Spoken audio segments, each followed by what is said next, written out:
Here we are, Rachel. We are. Staff and Graph Podcast, Monday show. Now, before we get started, just want to give a shout out and say that our thoughts are with all the talented, incredible, hardworking, industrious writers, journalists, editors, everyone who was at Sports Illustrated that shuttered over the weekend or is about to shutter, whatever. It's horrible to see something like that happen. To take a storied brand like that, inject it with, greed, venture capital greed, and then shutter it or just sort of drive it into the ground over the course of 4 years. And look, Rachel and I, we worked for a storied heritage brand, that is experiencing or has experienced and is in the midst of experiencing a similar thing. And we know exactly how difficult it is to work there and to say goodbye to something like that and to kind of do what's best for yourself above a brand that you really, really enjoyed. And it's just a shame. So we wanted to give a shout out to all of them. You are all going to land on your feet because there's a reason why you work for a place like Sports Illustrated, because you're very good at what you do. And yeah, we just wanted to kick it off with that. Yeah, I mean, it's terrible to see multiple heritage brands over the past few years, not even just in sports, but generally speaking, be overtaken by greed and completely driven into the ground. And they're a shell of what they were before. And it's just so unfortunate because at the end of the day, independent news and having actual journalism is really going by the wayside, and that's a detriment to society. And we really need to, I think, sit down and look ourselves in the mirror and think about where we're going. Yeah. It's just a shame. There's a lot of people that are really talented, like Mike said, and you're all going to land on your feet. But it sucks. And it sucks. But at the end of the day, you all deserve to be paid. Never write or do anything, video, nothing. Don't work for free, no matter what industry it's in. Corporate greed is terrible. And it's a shame to see things that we grew up with really go this way. So yeah, we just wanted to kind of give a shout out to all you guys, because we know it can be tough and we know what it's like to kind of live through that and see it happen every day. Yeah, it's soul crushing. So you're, like we said, you're all going to land on your feet. You're all very talented people. And yeah, anyway, so Rachel, this has been quite the weekend of hockey news. Really, it's been crazy, and I guess we might as well start with the sort of headline news. Patrick Waugh coming out of nowhere. Look, did he hear the phone ring from Lou Lamoriello because he had the Stanley Cup rings plugging his ears, or just wondering? I bet that we are conservatively the 3,000th podcast to make that joke today, on this day. Probably Patrick Waugh in himself as a coach is such an enigma. I love that. And I'm looking forward to talking about it with you. But basically, I guess just to do the roundup of it all, the lowdown is that the Islanders have struggled this year mightily. The thing that they were good at, defense, they have not been very good at defense this year. And yeah, they're now they're 20, but they were 19, 11, and 15. Yeah. And sadly, they had 15 loser points. Yeah. And people get on the Leafs? That's crazy. Or maybe not. It's something like that, though. They're well under 500. Yeah. And so defense is the only thing they were supposed to be good at. That's what their roster is built towards, is defense. And that's when they got to the conference finals. That's what they were really good at. They almost stopped Tampa both times. I know. And let me tell you, the most depressed I've ever been is sitting in basically a quarantined little place in the dark watching New York Islanders playoff hockey. It was not entertaining. Let's just go with that. 6 combined shots against the Tampa Bay Lightning, who had all this firepower. But Lane Lambert, he was a Barry Trotz sort of disciple. He was there. He was his assistant. Obviously, he was with Northeastern before and all that. But it just seemed like he had lost the room, wasn't getting it done. Lou Lamoriello pulls the trigger, and in typical Lou fashion, there were no reports about this before. Literally zero. There was no rumors, no scoops. It was just a tweet that came out and said Lane Lambert has been fired, and Patrick Waugh is now the coach. Can I give you a behind the scenes of what? Absolutely. Okay, so on Saturday morning, I got a text, early Saturday morning, Eastern time. I get a text from somebody in hockey media. Yeah. Who's like, I wouldn't say that like they only cover the Islanders, but they cover the Islanders as well as like they do a ton of other stuff. Like the New York teams, kind of. Yeah, they're involved.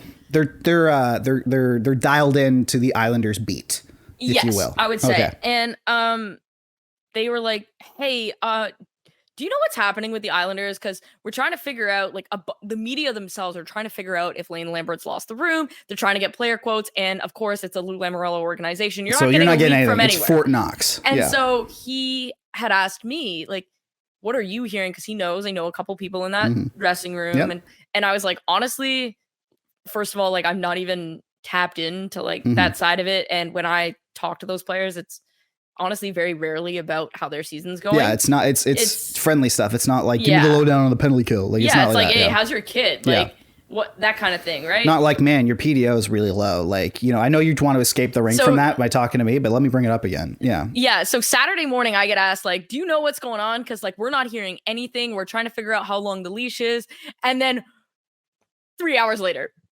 this announcement, and I just texted him back, and I was like, well, there's your answer. And he goes, yeah, that came out of nowhere. Like, that is how incognito this was. Is like guys who are dialed in to the Islanders had no clue. Zero. I bet people in the organization didn't have a clue. Like for example, I'll tell a story that may or may not be in a publication, like in the near future. But like when Lou Lamoriello came to the team, like I'm good friends with someone who was in the front office at the time. He was a younger guy. Me too. Yeah. And I was actually also working for the organization. Yeah, you were working. Yeah, it's not you. It's a different person that I was talking about, but you were both. Yeah. But, and this guy was, like just basically like doing stuff in the front office, in the summer in July, and just everyone's there in the office. And this is in Toronto. It's 2015. And everyone's just doing normal work. And then out of nowhere, about half an hour before he walks in the building, they go, hey, the Leafs just hired Lou Lamoriello. Like Lou Lamoriello's get a shirt and tie on immediately. You spoiled it, Rachel, because this guy had a polo shirt on. Oh no! And he was like, I can't meet Lou Lamoriello with like wearing a polo shirt. Even if it's, and then keep in mind, Lou Lamoriello got hired July 15th. Yes. July 15th, 2015. Dead middle of summer, hottest days. And MLSE's dress code, just to like kind of MLSE's dress code for regular like office people is like golf shirts or whatever, but for basketball operations, hockey operations, soccer operations, it's suit and tie, except in the summer where you can wear like a polo and open collar dress shirt, sporty like you can wear like a nice V-neck with like a sport coat type situation. So basically, if you work on the 15th floor of 50 Bay, your dress code's a little different. It's exactly like I worked at Samsung running a marketing thing for them in the summer back, I think actually it's 2016. And like basically that's what we would wear. Like it was very informal. But he's like, I can't meet Lou Lamoriello wearing a polo shirt. No. Like I can't. So they had to like run out to like Harry Rosen or whatever was across the street and just get like the first collared shirt and tie you could find and throw it on there and all that. Like, but keep in mind, this is the Toronto Maple Leafs. And also before that, keep in mind, before Lou came, that was the leakiest organization in the league. You had Darren Dreger was Dave Nonis's cousin. Yeah. Like they would talk about this stuff like at like family dinners, like give him scoops and stuff. And so Christmas and Dreger's just like tweeting stuff out. It's like all under, right, like under the table, he's just like, Dave's just trying to get a load off, and Dreger's just like under the table being like, oh, David Clarkson wants out, like all that kind of stuff. And so like. In this, and the only reason they got any sort of notice about this was to be like, go change. Like he would have, if they had all been wearing suits and ties, Lou Lamoriello would have just like walked into their office bullpen and be like, hey guys, I'm your boss now. Like that's they say real G's move in silence like lasagna. That's the Lil Wayne lyric. Real G's move in silence like lasagna. Do you understand that? Yes. The G kind of like baloney. Exactly. And let's just say Lou Lamoriello is a real G. Oh, is he ever? Yeah. So that's like the second time that he's somewhere in and around him has been like taken completely by surprise and out of nowhere. Yeah. Like I remember so Bill Manning was the president of TFC when I was there that year. And like we're talking the president of a team. So like him, Masai, Brendan Shanahan, like they were the guys. They had no idea. Like, it was amazing. I was dating the guy who was like in charge of organizing the security for all of MLSE's top, whether it was players or guys like Masai, like those kind of people. He said he got the heads up. Keep in mind, this guy's in charge of planning security for this guy. He got the heads up an hour before. He had an hour to get it together, and that included going home to change. Like, this level of stealth is incredible. And so Patrick Waugh gets hired. And I love that the first thing anybody asked was, is he going to have to shave?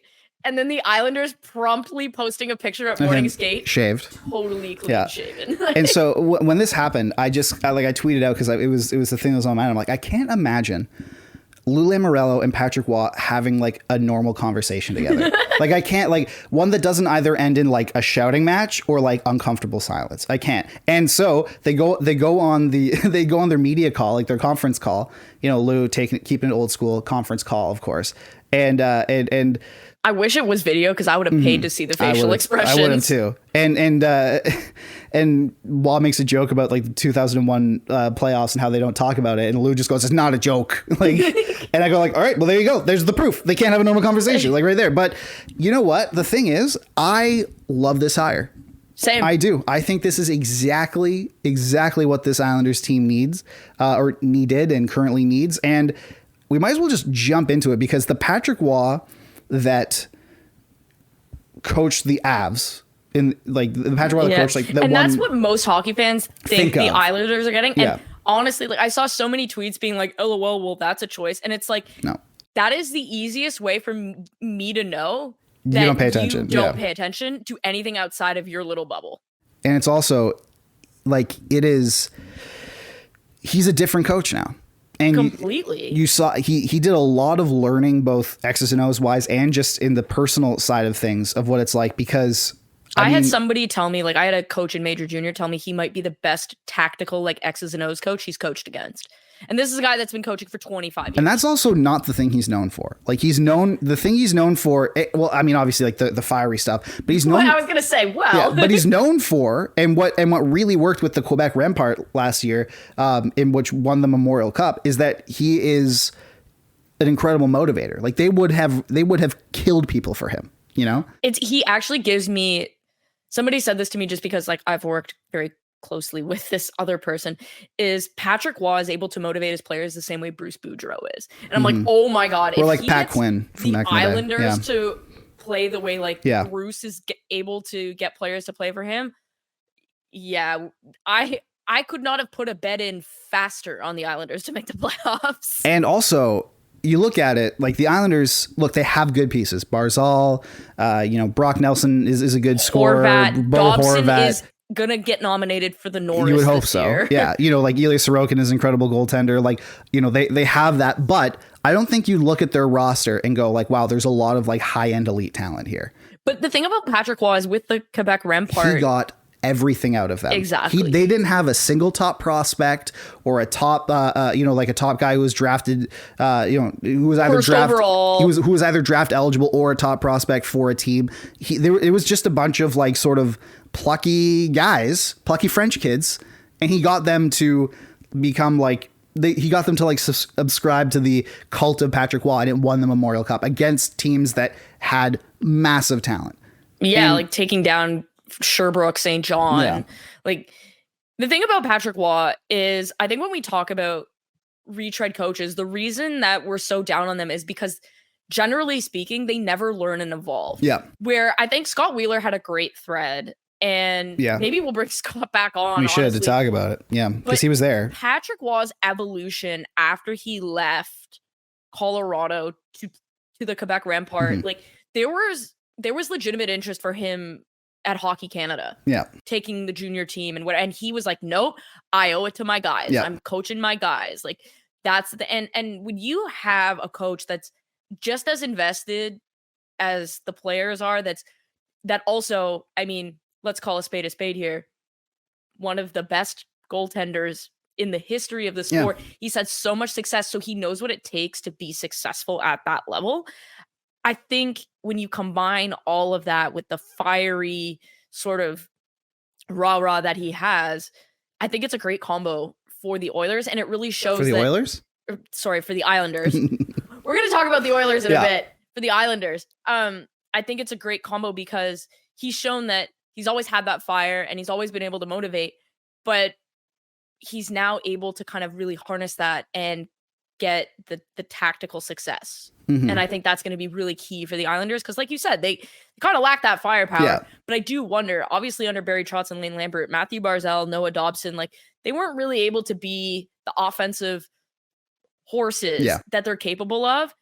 Obviously, Noah Dobson's having a fantastic year, but if we get an unleashed Matthew Barzal, I kind of really want that. Like, it's good for the game, you know. Like it really does seem as if this sort of lines up because, like you said, they don't have the Islanders roster is built to be greater than the sum of its parts, and very much so. And Patrick Roy has now a proven track record basically every year with the Quebec Rempart, and he has spent a lot of time with them, over 1,000 games. He has or close to over 1,000 games. He has a total record of 524, 255, and 66 with them, including the Memorial Cup win last year. That's like a 725. That's a great. That's just insane. It's insane. But he is he is good at getting the best out of teams that are that maybe aren't like elite offensively, but they have good players and they can play in a structure. That's exactly what it is. And so it's a great thing. So you know what I just remembered? Something just So when I was working for a team, we were talking about a draft eligible player on the Quebec Ramparts. And I distinctly now remember one of the scouts saying, you have to account for the fact that he plays for Patrick Roy. And I remember the head scout being like, why? And the scout said, guys who play for Patrick Roy they look 10% better than they actually are. It's like a Patriot from the Bill Belichick era. Like that's basically and I just remembered him saying that, and it's like that's a huge feather in the cap to Patrick Roy. Yeah, it's maybe scouts actually have to account for the fact that they're like the players they're watching might be 10% worse. You have to grade them on a curve, basically. Yeah. Like it's and look, and that's great. Now, clearly, you and I both listened to the 32 Thoughts podcast this morning as we were getting here, because a big sort of note that I believe it was either Jeff or Elliot that brought up was that Lou Lamoriello, he has sort of a credo in that he likes to hire coaches on their second job.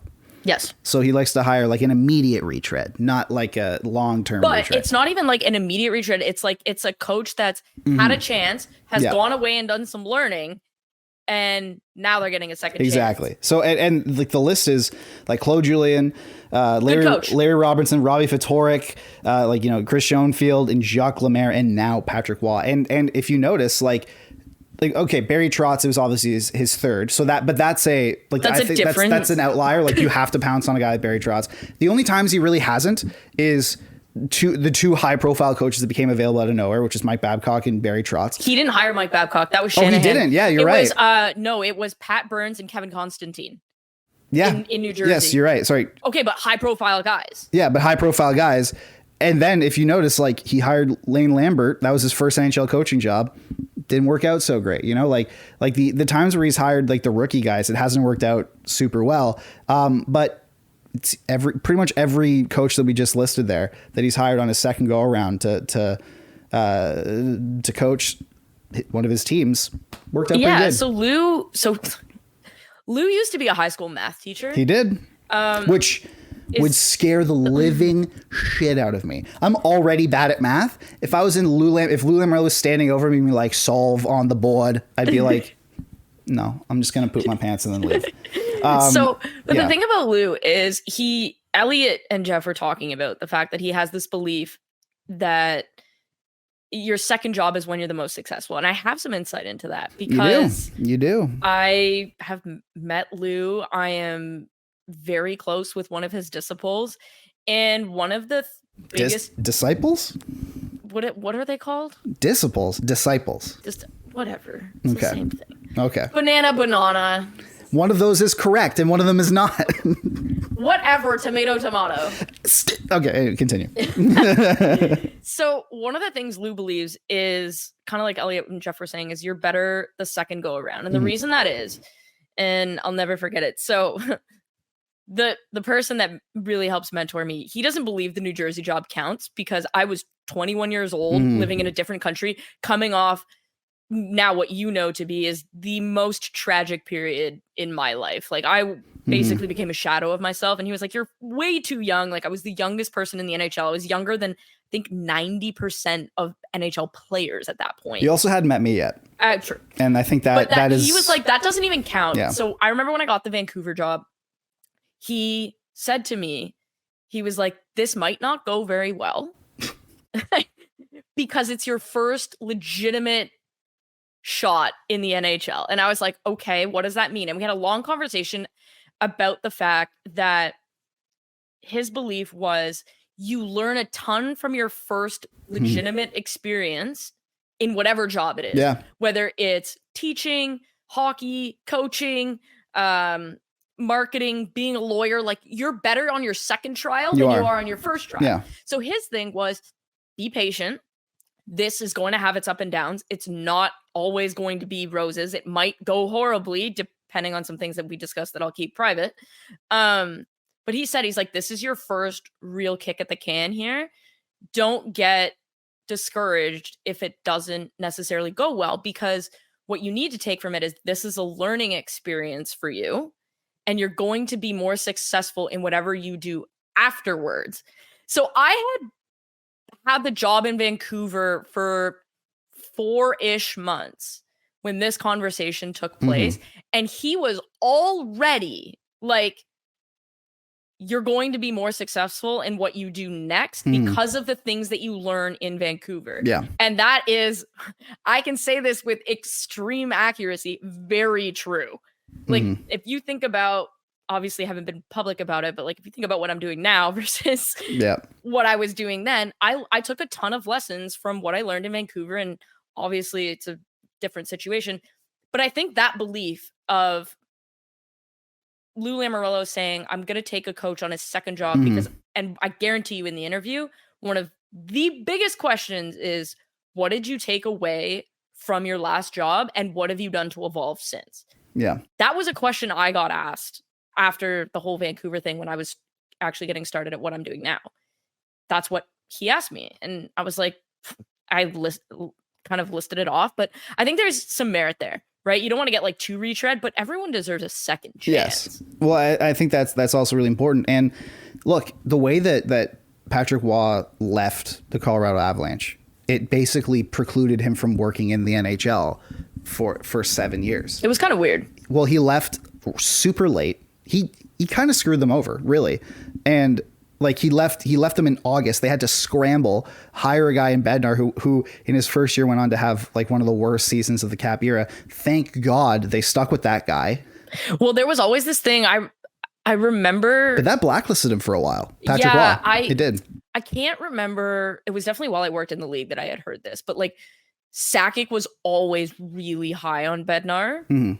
And so when Patrick Waugh wanted more say in player personnel and things went awry, Joe Sakic was actually okay with the fact that Patrick Waugh left in the heap. Yeah, it obviously left them scrambling, but it was Chris McFarland who pushed hardest for Jared Bednar. Yes. And now he's the GM and he's the coach and they want to Stanley Cup, and that's worked out pretty well. It's gone well. But also, can we discuss the fact that Patrick Waugh, Peter Laviolette, and John Tortorella are all coaching in the Metro, and those are the three guys that have stood up on the actual dasher of the bench and screamed at people. Like it's pretty remarkable. And also that there's a good chance, I mean, with an Islanders turnaround, and if the Flyers maintain what they're doing, there is a chance that all of those teams make the playoffs. And we do get an actual, series potentially. Like, can you imagine a Waugh Tortorella series, like first round of 7 games? Take a drive. Yeah, absolutely. Like I could get us tickets to that in both cities. Yeah. But like, No, I'd want to like cover that. Like I'd like no, but even just to go to the experience. Yeah, like, that's true. I want to say Mike can cover it. I'm gonna bring the camera and go sit in the stands and just be like present. But I feel like the post game and even the pre-game pressers between those two guys, when you get into the muck, when it's a 1-1 series tie and there's been some fisticuffs. And, you know, or like, when there's inevitable like officiating issues and then they start screaming at each other because naturally like the players are going to get nasty. Yeah, but the coaches, I want the coaches to get nasty. We saw Waz's first game ever. He tried to fight Bruce Boudreau, who's like the nicest guy on the planet. Like it's crazy. We should get Bruce on the pod. You know what? I think I'm going to text Bruce and ask him to come on. I think you should. Man, I sure hope that's a possibility that hasn't been discussed and potentially confirmed yet. Whoa, that'd be crazy. All right. We think Patrick Waz can do well. Now, what's great is that I just hope that they secure the middle dasher board between the benches. They need to like cement that thing in, yeah, or maybe put like some chain link fence in between there or something. But so what's great is that leading into our next topic here, Rachel, is that the Edmonton Oilers officially, while you were speaking, have signed Corey Perry to a 1-year league min deal. And this is my surprise. Yeah. Whoa. And that's why like it was inevitability we weren't going to talk about it, but now it's official. I guess we might as well just a little bit. But like, do the Oilers, okay, I'm not one to kink shame anybody. Let me just preface that. But do the Oilers get off on signing power forwards who are kicked off their teams mid season? Oh my God, Evander Kane. Like, is that... I'm not here to kink shame you, but if that's your thing, because if that's your thing, go for it. But so the Oilers have been interested in Corey Perry for forever, years, since he was back in Edmonton. Like the Oilers back in Edmonton, he's never been. Back in Anaheim. That's what I meant. Yes, because I was like, wait, what? Because back in the day, the Oilers offer sheeted Dustin Penner, and like got him, but they were considering offer sheeting Perry if he was up that year too. Like it was. Yeah. So, and then when he chose to sign in Tampa, they were interested in him that year. He signed a 2-year deal. Then they tried to get they had Patrick Maroon. They tried to retain Patrick Maroon. So there was that. Then this summer, before he went to Chicago, obviously got paid way more than Edmonton could have afforded to pay him. That's what kind of did it. And Edmonton was apparently trying to clear the cap space. Not sure why he would be taking a $4 million salary on a contender. I mean, now he's taking league min. I am abundantly sure there are bonuses there. There are, yeah. So they're going to screw themselves even more. They already have the Connor Brown bonus. I would, like, clearly Corey Perry wanted to go to Edmonton. And McDavid and Draisaitl were heavily involved in the recruiting from all reports. Like, I will say this, Edmonton has needed a guy like what Corey he brings, Perry and what he brings. I'm not going to say they needed Corey Perry. I also think this has the potential, given the fact that they've won a league record 13 games straight.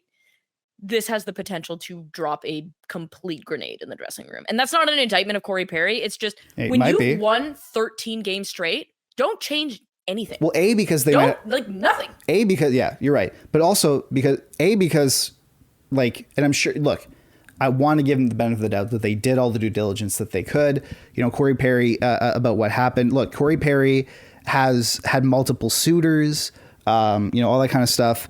But he sought treatment for his alcohol, which I'm really hoping that he is recovering from. Because that is something like that's on a human level. Like we hope for that, and we're going to touch on Dillon Dube at the end as well. And it's difficult. It's a tricky situation because I think it's unfair for fans, specifically Oilers fans. It's unfair for them for the Oilers to expect them to cheer and throw their support behind Corey Perry without even knowing what he did at his last, it's hard to blindly get behind this. Yes, it's difficult because potentially, there is clearly another, a victim side or something side in what happened in Chicago. And maybe that person doesn't want any of this to come out.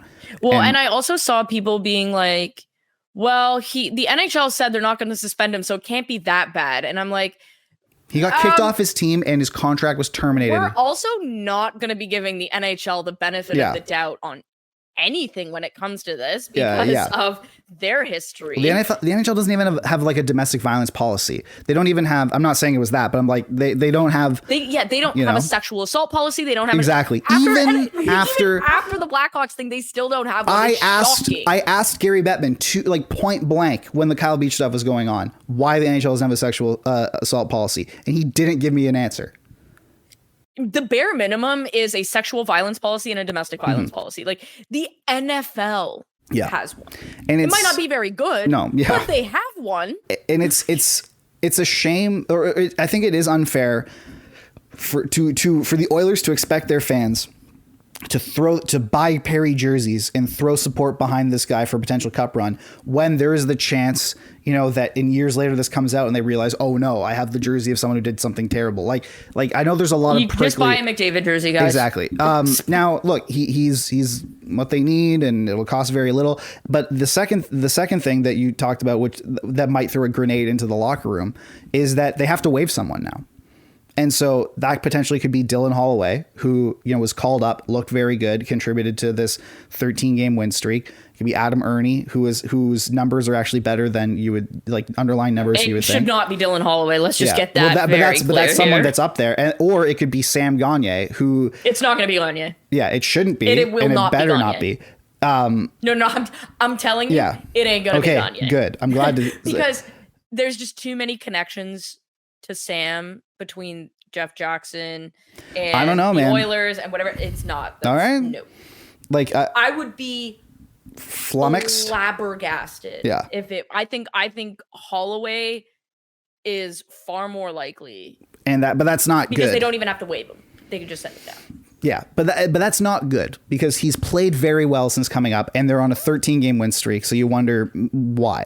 All right. So the Oilers, as we mentioned, are very good. They're good again. Who could have foreseen that you get your goaltending stabilizes and your shooting percentage stabilizes and boom, you're this team with the two best players in the league are once again a good team. Who could have seen that? We should have just everybody insert the clip of us saying if they get adequate goaltending, they're going to skyrocket up the standings. And they have gotten far more than adequate goaltending because Stuart Skinner was in the 860 range.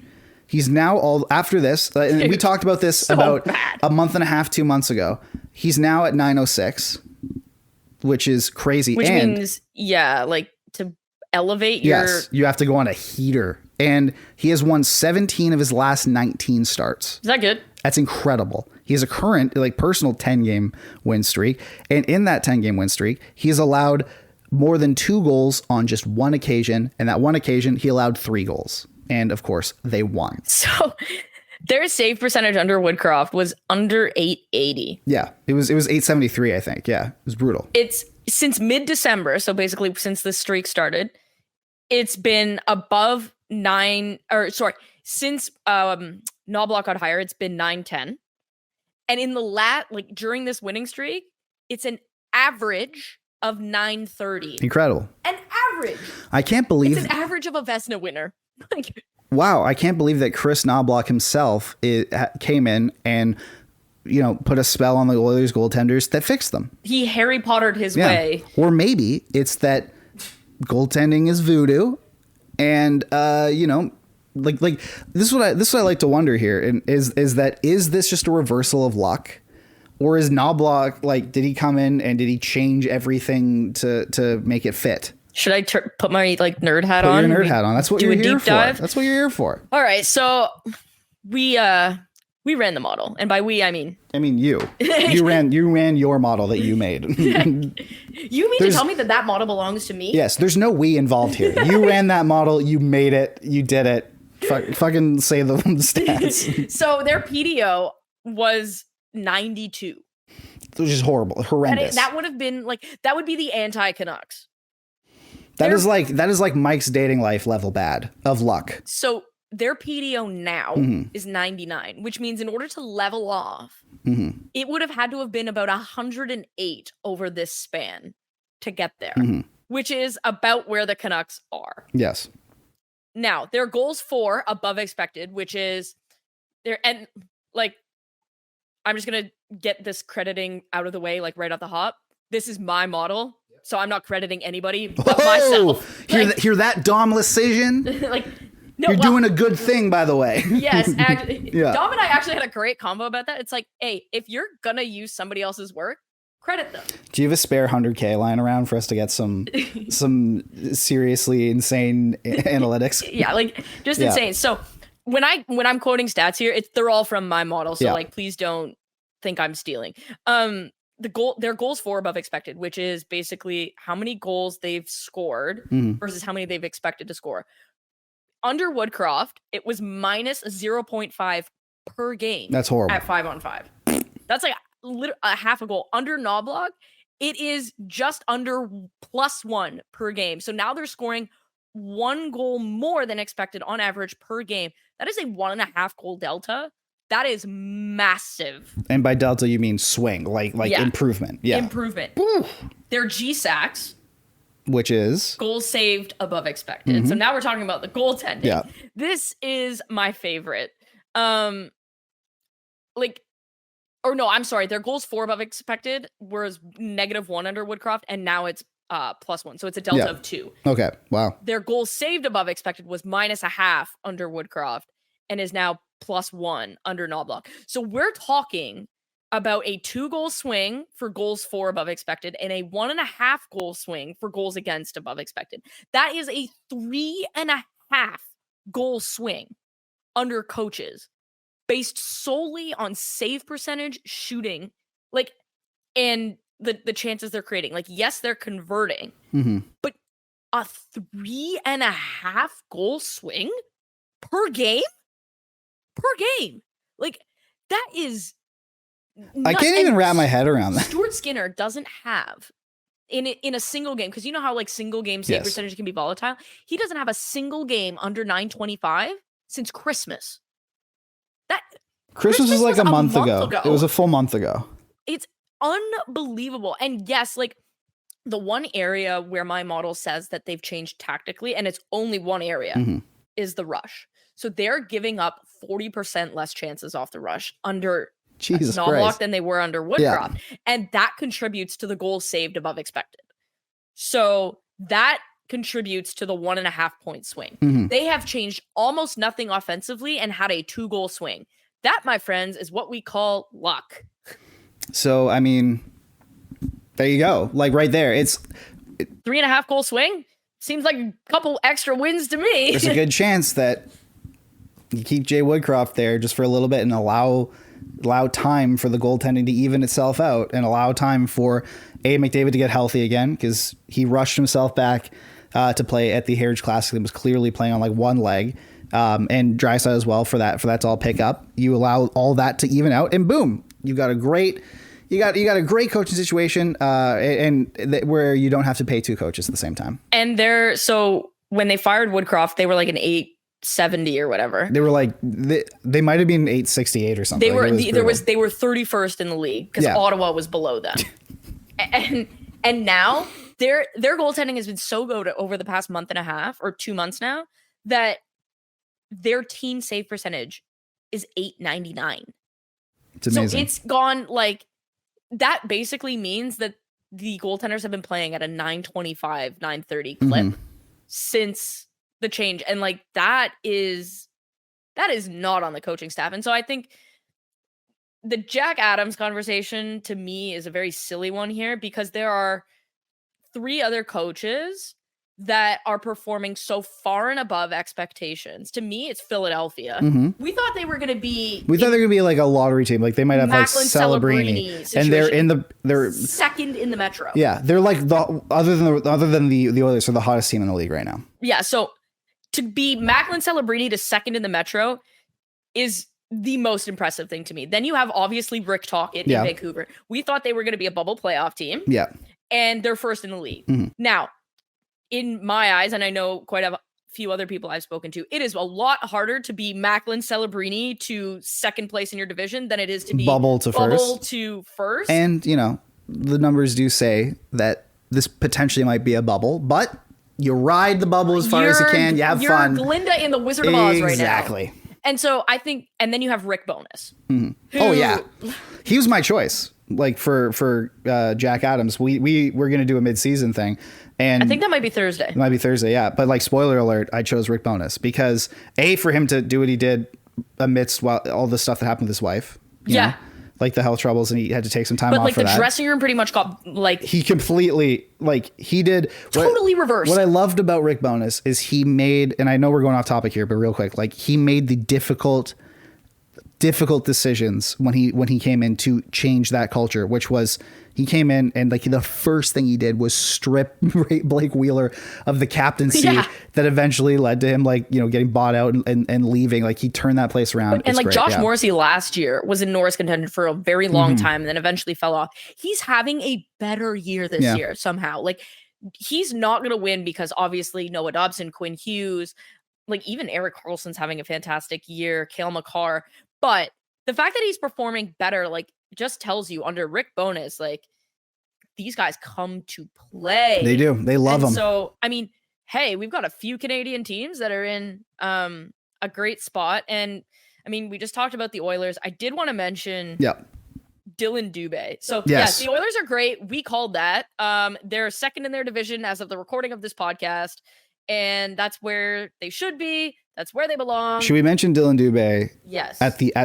After our final topic? Or no, I think we'll just stay in Alberta. Okay. So Dillon Dube is going to be taking some time away from the Calgary Flames to get help for his mental health. And that's now Connor Ingram, Sam Girard, Oliver Shillington, who is also on Calgary. So I think Calgary as an organization deserves some recognition here because very clearly they're supportive of their players getting this kind of help. And I think that's very important. Like, I think that's really important to point out. They were supportive of Chris Snow through his ALS. They have been supportive of Oliver Shillington. They've now been supportive of Dillon Dube. And it seems like the PA is also really driving that this is okay. And so now we're seeing more players say, hey, like, I need help. And that is going to help so many people, not even just in the league, but like fans who think these guys are these tough athletes and everything like just kind of brushes off of them. And that's not necessarily the case. And so I think it's really good when players use their platform for good instead of whatever other nonsense that they usually use their platforms for. And so I hope Dillon Dube gets all the help that he needs. And I hope he gets back to being in a great mental spot. But I'm really happy that he felt comfortable enough to do this and that like Calgary Flames have provided an environment where it's okay to get help for your mental health because not every team is like that. What I like about the Flames is that they clearly see that a mentally healthy player is a more productive player and they are investing in that. And like, I'm sure in years past, or if it's a different organization, they would have told Shillington or even Dube, to kind of grind through it. Yeah, Suck it up. We might help you with like, you know, maybe you can see a sports psychologist while you're playing. And we would almost certainly be talking about, man, what happened to Oliver Shillington? His play has just gone down the tubes. Or, you know, he's a shell of himself. And clearly that's what's happening. And the Flames, like, to their credit, they clearly are realizing, they want the best for their players from a personal standpoint, but also, you know, no matter how much they say it, like teams always have to look at things on the ice regardless.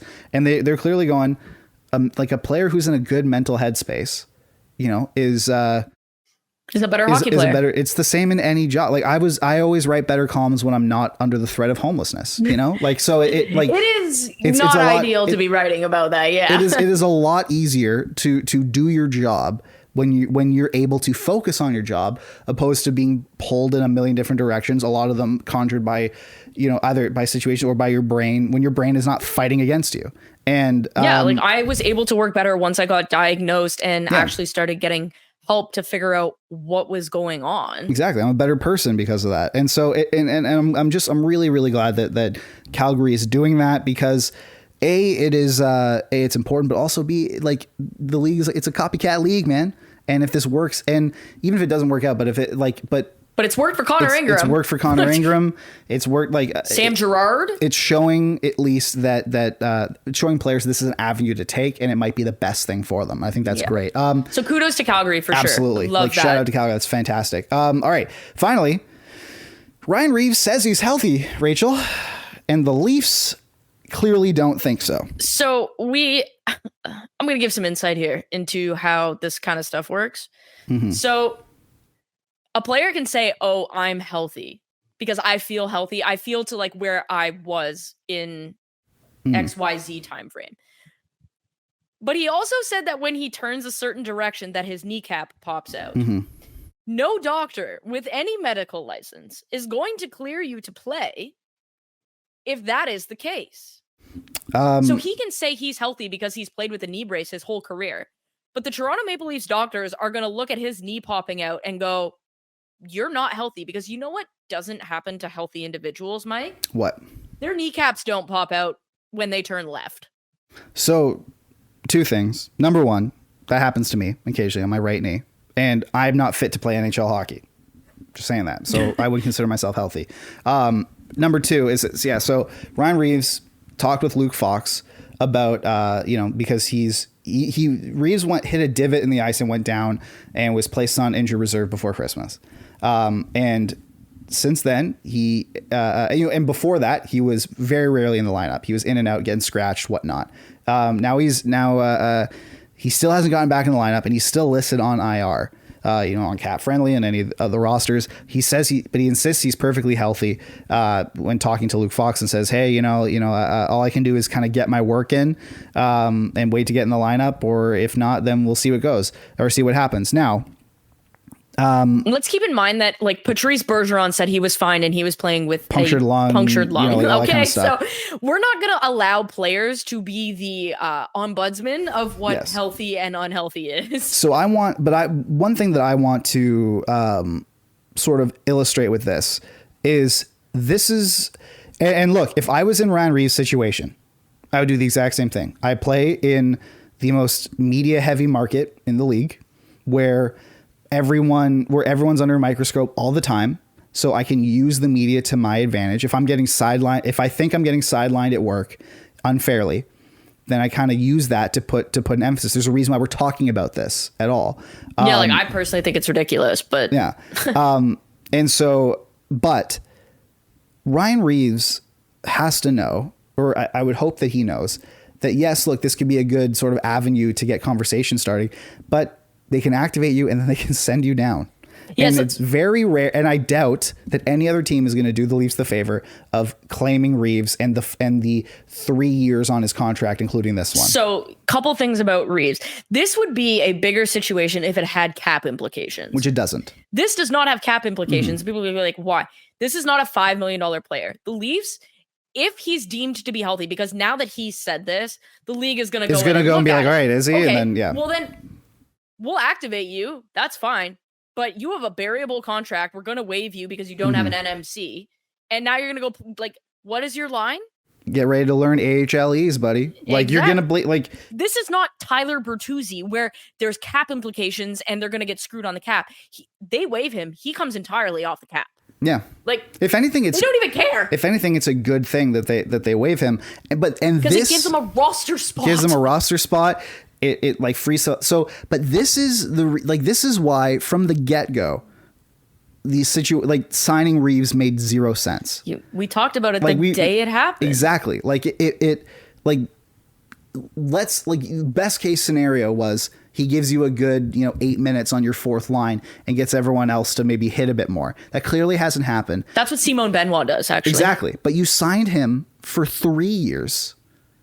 And the reason you gave him 3 years is because other teams were offering him 2, and you just needed to have this guy who's going to be such a marginal part of your team so bad. And now that I think about it, at the time I would have griped with it, but if the contracts had been reversed and Benoit got Reeves's deal and Reaves got Benoit's deal, I would have been over the moon happy now. A lot of people would have been like, what the heck are you doing giving? But at least he's younger. But now they'd be like, oh! At least he's not 37 years old. Like, that's another thing, too, is that you signed a guy until he's going to be 40. and with the game that he plays. Like, this is not Sidney Crosby. Yeah, you're not hoping that you get this is not the Patrick Marleau signing, for example. Yeah, where you gave him the 3 years, and he's playing on your top line. And he's playing your top line 2 of those years, and he scores 20 goals and all that. No, this is a guy who is like at best gonna play and this is like at best gonna play 10 minutes. He's gonna fight guys every 4 games. And you kind of hope that there's an intangible aspect to it. There's not. And clearly there hasn't been. And so for him now, and I understand, like, he's making a savvy choice of using the media using his market to his advantage, using the media in there. He spoke with one of the reporters who then wrote a column that's kind of, outlining that he's upset for the rights holder of the NHL for Sportsnet. So I know, but it's. I would do the same thing if I felt like I was if I felt like I was getting marginalized. Healthy, but then if you also say, like, I look at this, remove the hockey player and whether he's good or bad. If I read a quote that says I'm healthy, and then 2 paragraphs later I see when I turn my knee pops out, then you're not healthy. That's going to tell me that you have absolutely no idea what the word healthy means, and that your opinion on your body's health is effectively irrelevant at this point. Because here's a little behind the scenes of Rachel and Mike's friendship. Rachel used to ask Mike to not go outside for long runs when Mike's knee would explode when he would run, and he'd be like, no, my knee is fine. And then he went to the doctor, and what happened? Bad stuff. Exactly. Yeah. So this is one of those things where it's like, you're a hockey player, you're not a doctor. Yeah. You don't. But like, I want to say, like, if I feel like I'm getting marginalized at work and I can use this to bring attention to my situation, I'm going to do it. Oh, 100%. I don't have any problem with that. However, I feel like that maybe wasn't sort of I feel like that maybe wasn't sort of thought out, because that's like this. There's a good chance that this column is going to be the impetus that Ryan Reaves is going to become a Toronto Marlies legend. Like, they could have just he's stashed the next him. Rich Clune. Exactly. Like, they could have just left him. Or Kyle Clifford. Yeah. You can't tell me Kyle Clifford is not a better option than Ryan Reaves right now. Like, you just can't. Look, Kyle Clifford is pretty washed. He's also like 4 years younger. That, like, Kyle, you think that Kyle Clifford is really old. But he can still skate. He's 33, I think, like 34, which is old in hockey years. His knee doesn't pop out when he skates, so. As far as we know. But like, I just don't. I just think that I understand why you did it. I understand why you used sort of the avenue that you had, because you feel like you're being marginalized and and all that. However, unfortunately, I think the outcome for this is that the league's gonna investigate. You're gonna be able to say either A, and the outcomes are either A, after independent investigation, hey, you are actually hurt. Like regardless of how healthy you think you are, your knee friggin' pops out of its socket whenever you move, so you're still deemed hurt. Or they're gonna go, oh, he's actually healthy. Then the Leafs go, cool, on waivers, and hey, any other team, if you want to pick up Ryan Reaves, who has 2 more years left on his contract at $1.375 million after this year. Oh, and by the way, every team in the league right now, isn't like 19 teams are in LTIR or something. So that's great. You can't, no team can just fit a $1.375 million. All I'm gonna say is if it's not going to work out. Bobby McMahon or Nick Robertson lose their spot in the lineup so that this guy can go back in, I will lose it. Well, Nick Robertson he scored last night. He has scored in 4 of 6. 4 of 6 games. Yeah. Sheldon, don't get me wrong, I have a ton of respect for Sheldon Keefe. Yeah, he's been so good to me. But stop taking him out of the lineup. Oh my God. I think that he's going to keep him because after the game last night, Keefe, the quote was literally, "I loved every minute he was on the ice." Perfect. So then he should never be in the press box. Keep him. But it's just I think Bobby McMahon is a younger, faster, less injured, cheaper option than Ryan Reaves. Bobby McMahon is literally 10 years younger than Ryan Reaves and costs close to half, maybe. Like, Reaves makes 1.375. McMahon makes like 7.66 or something. Yeah, he's leagueman. Yeah, he's actually below. Like, he makes close to half of what Reaves makes. And he's a better hockey player. Yeah. This is like, no, what are we doing? Charade here? What are we doing? Yeah. Ryan Reaves probably. I understand using the media, and if you're feeling marginalized, that's fine. Absolutely. This is going to backfire, and it was not well thought out. it's going to backfire, and it's a shame, but I do kind of commend him being savvy enough to be like, look, I feel like I'm not being done right by, or I feel like I'm being sort of sidelined. I feel Frankie Corrado's chilling there like, dude. Like, come on. Like, Frankie Corrado is he broadcasts Leafs games, so he's back at where he used to pay rent in the press box these days. He's probably next to Reaves hearing all this stuff. Like, he's like, buddy, let me chat with you. Like, yeah. So look, it's a shame, but it seems like this might be the impetus. This column, literally from Luke Fox on Sportsnet, go read it. Might be the impetus of Ryan Reaves not being a Toronto Maple Leaf anymore. Probably for the best. Yeah, probably for the best. All right, well, that is the end of our show today. We will be back obviously on Thursday. We'll do some mid-season awards. Be a lot of fun. And also we'll be gearing up. We're going to have some great All-Star content coming out because, hey, we're in Toronto. The All-Star game's in Toronto. Rich and I will both be there. It'll be great. But yeah, so make sure to subscribe to our YouTube channel. Obviously on any podcatcher you have, write us a review. That'll be great. Follow us on Twitch. I'm going to be doing some streams. And we got a fun, exciting some stuff coming for Twitch post All-Star. Exactly. We're going to have some fun stuff on Twitch coming post All-Star. We're going to have some Mike's Meals for One coming up soon as well. And and also, as always, make sure to donate to Jumpstart. They're our charity of choice. They help economically disadvantaged kids play team sports that they otherwise wouldn't be able to afford. It's awesome, and it is an extremely important cause that is close to Rachel and I, and that's why Jumpstart is our charity of choice. Donation link is in the bio. And until then, we'll see you on Thursday.